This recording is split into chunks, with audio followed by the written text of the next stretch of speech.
جی، آج آپ کو میں مولانا روم رحمۃ اللہ علیہ کا ایک واقعہ سناتا ہوں جو ان کی کتابوں میں لکھا ہوا ہے کہ مولانا روم نے جن کے ہاتھ بیعت کی تھی شاہ شمس تبریز رحمۃ اللہ علیہ کے ہاتھ میں بیعت کیسے ہوئی تھی، تھوڑا سا اس کے بارے میں انہوں نے بتایا۔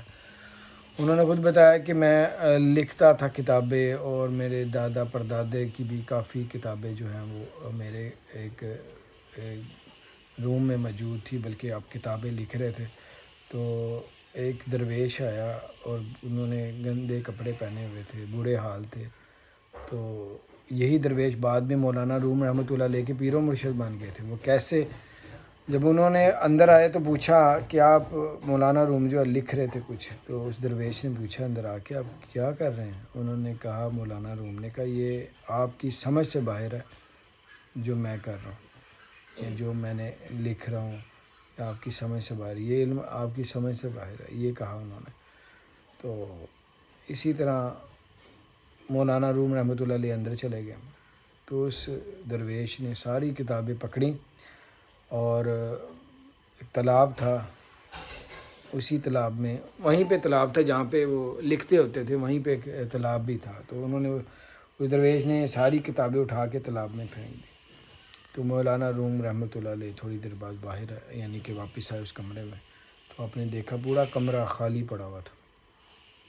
تو کہا، میری کتابیں کدھر چلی گئی؟ باہر نکلے تو وہ درویش پانی کے تالاب کے پاس کھڑا ہوا تھا، اور جب تھوڑا سا آگے آئے تو دیکھا کہ وہ کافی کتابیں انہوں نے پانی کے تالاب میں پھینک چکے تھے، اور باقی ایک دو کتابیں مزید پھینک رہے تھے۔ تو میں نے کہا، یہ کیا کر رہے ہیں آپ؟ میری ساری عمر کی جو ایک خدمت تھی کہ میں دین کی خدمت کر رہا تھا، لکھ رہا تھا، میرے دادے پردادے اور بزرگوں کی بھی یہ محنت تھی۔ اس وقت کوئی پرنٹنگ تو تھی نہیں کہ پرنٹنگ پریس میں 3-4 کتابیں لکھی، کاپیاں پڑھی ہوں، تو وہ ہاتھ سے لکھی جاتی تھی۔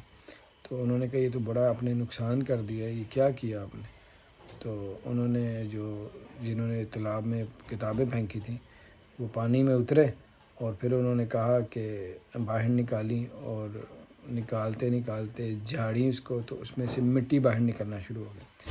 تو مولانا روم رحمۃ اللہ نے دیکھا کہ کتابیں پانی میں بہہ گئیں، اس کے بعد انہوں نے نکالی اور وہ خشک تھیں اندر سے، بلکہ مٹی تک نکل رہی۔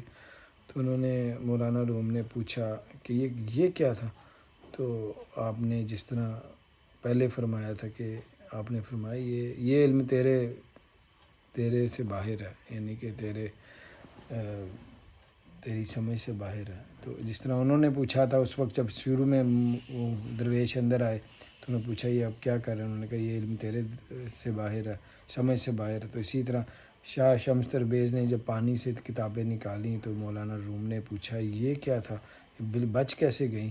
تو اسی طرح پھر انہوں نے فرمایا کہ یہ علم تیرے سمجھ سے باہر ہے۔ تو بہرحال جو اللہ تعالیٰ کے ولی ہوتے ہیں، یہ تو کوئی بڑی بات نہیں ہے۔ جیسے لوگ کہتے ہیں یہ ہو ہی نہیں سکتا، کیوں نہیں ہو سکتا؟